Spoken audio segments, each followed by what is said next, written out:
Good day. My name is Kenneth M. Woody. I am a student here at Liberty University.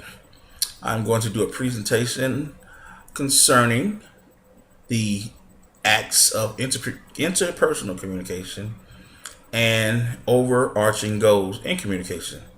I want you to understand that the ability to listen during a conversation or therapeutic session is vital to our potential success in allowing the talker to feel relief and results during during the interaction with you. Now, I would also like for those of you who are following along on our PowerPoint presentation to, when you hear this sound, to simply switch the video, switch the PowerPoint presentation forward, and that way we can stay on the same page during the audio and video portion of this presentation. My goal is to ultimately become a person of depth and perception, realizing that what my thoughts are may not be the thoughts of others, but to understand that it is okay and that my worth is solid and demanding of others' attention and hopefully admiration.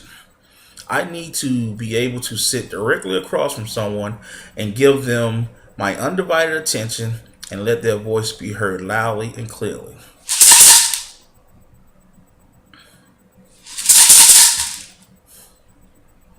Talking versus screaming. During most of our interactions and conversations with others, we want to make sure that the listener is doing just that, listening. But when we feel that we are not being tuned in or being paid attention to, we think we must shout or scream for them to be heard. And in some cases, this may be true. But what we are trying to do is become better equipped as quality listeners.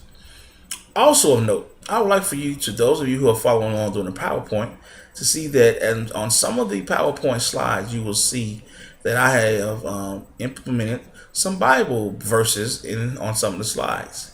This particular one reads, "Know this, my beloved brothers, let every person be quick to hear, slow to speak, and slow to anger." James chapter 1, verse 19. Improvements in listening. For me, this path for my chosen journey to listening was mainly listening to myself. Meaning, when I would be given the honor of helping someone with an issue or just being a sounding board for their frustrations, I often would either listen to parts of the conversation or plan my entrance as the superhero and simply save the day. But this technique would never really help the talker or me as the listener. It was just a temporary fix for a permanent issue. As I have learned here in Liberty University's Human Services 508 counseling course, listening to others is something that must be worked at. We all have the ability to help and improve others, but before this begins, we have to help and improve ourselves. Knowing this probably will have made my adjustment to counseling a little easier. Behavioral blend. Being a productive type of individual, I can often be independent in my way of communicating. Since I put myself in positions where I can help others, I have conditioned myself to believe that my voice is louder in the communication process. The unique U test that I took showed that my score was 72, and that I have a behavioral blend that sometimes will not allow me to adjust my behavior and to become an effective listener.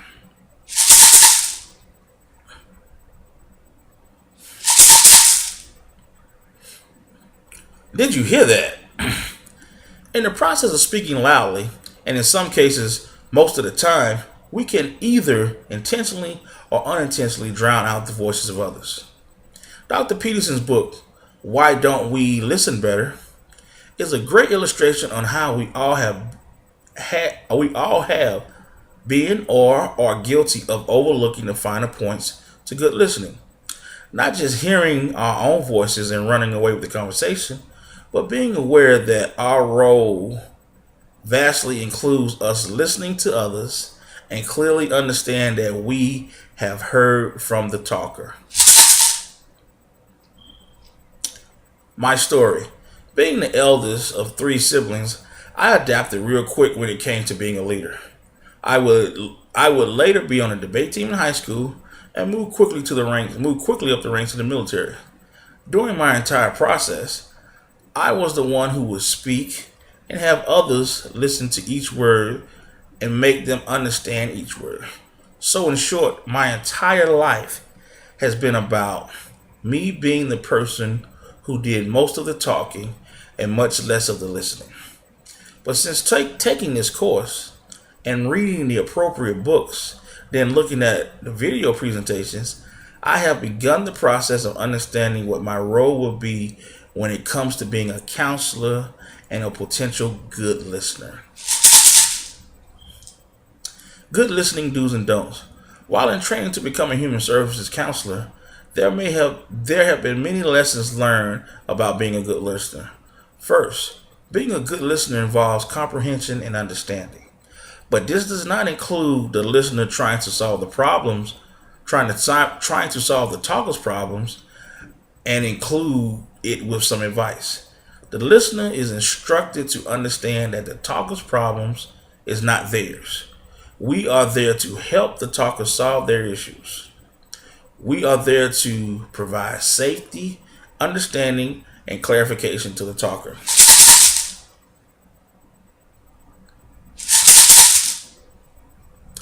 Interpersonal barriers. There are many reasons why interpersonal communications fail. In many communications, the messages may not be received exactly the way the sender intended. It is important that the communicator seeks feedback to check that their message is clearly understood. The use of jargon can often overcomplicate the issue. Further in this presentation, more common barriers will be looked at. Here are some common barriers in communication. Effective emotional barriers, differences in perception, physical disabilities, language differences, cultural differences, lack of attention, distractions, taboos, and politics. Resolutions to these barriers. When addressing or dealing with the lack of effective communication, we must first understand who we are talking to and the subject of the conversation. Some people may find it difficult to express their emotions, and some topics may be completely off limits. We must be able to see the nonverbal cues, gestures, and posture of the person we are communicating with. Once we have established the who's, the where's, and the what's of our communication, the barriers can effectively be removed. Here are some noise pollution, internal noise, and external noise examples.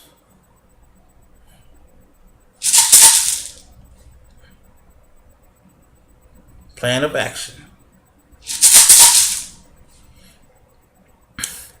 The plan of action that we must put into work. Reflect on my patterns. Implement my training and course study materials. Be open to new forms of receiving information. Focus on what the talker is really trying to effectively communicate. Know that what others say is valuable and important. In conclusion, throughout this presentation, I hope that you were able to fully understand the direction I would like to proceed in the field of human services counseling. The teachings of God and my studies here at Liberty have allowed me to fully develop as a potential good listener and counselor. Reinventing myself and fully being open to embracing the knowledge of others has really been helpful and duly appreciated. This class has allowed me to have an open mind to new ways of understanding what is needed to be an effective listener. Thank you for the opportunity of presenting this video presentation to you. Once again, my name is Kenneth Woody, and you have a very blessed and enjoyable day. Take care.